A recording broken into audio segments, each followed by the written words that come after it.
Above the Glass Ceiling, Chapter 1, A Desk in the Corner. Simone Harris had always been the first one in and the last one out. At 29, she was a data strategist at Innovate Systems, a powerful tech firm in Boston. She had degrees from Howard and MIT and a resume full of team wins. But after 4 years, her name had never made it onto the shortlist for leadership roles.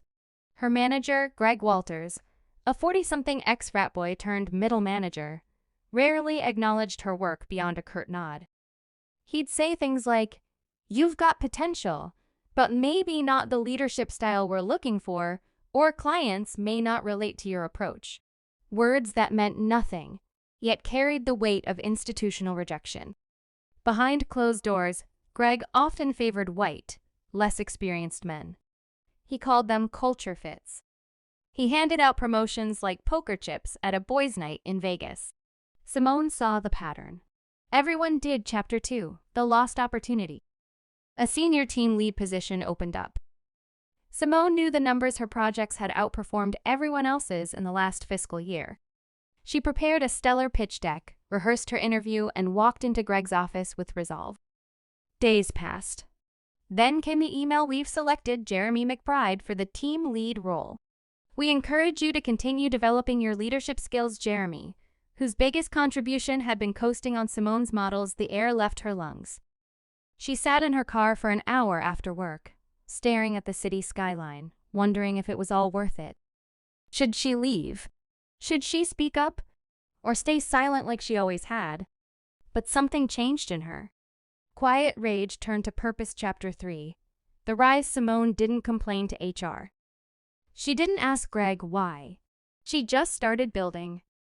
Outside of work hours, she created an AI tool that helped small businesses optimize their supply chains using predictive modeling, a tool Greg had dismissed when she once pitched it during a team meeting. She partnered with 2 fellow Black engineers, one from Georgia Tech. Together, they refined the algorithm, secured a patent, and pitched it to a startup accelerator.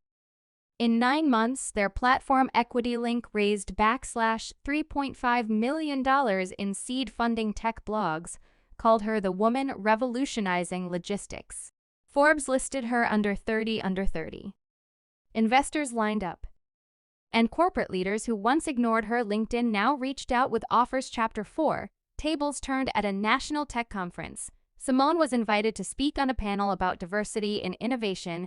Greg was in the audience, now a VP Innovate, seated among executives looking for fresh partnerships. He hadn't heard her name in over a year when she walked on stage. The applause was thunderous. She spoke not of bitterness, but of building when no one believes in you.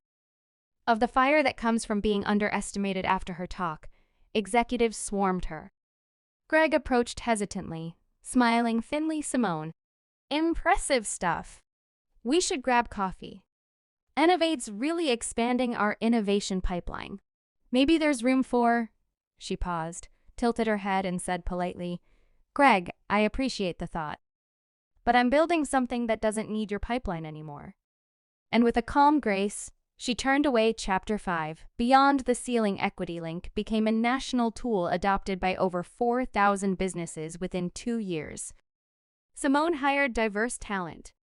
Her leadership inspired mentorship programs for underrepresented groups in tech.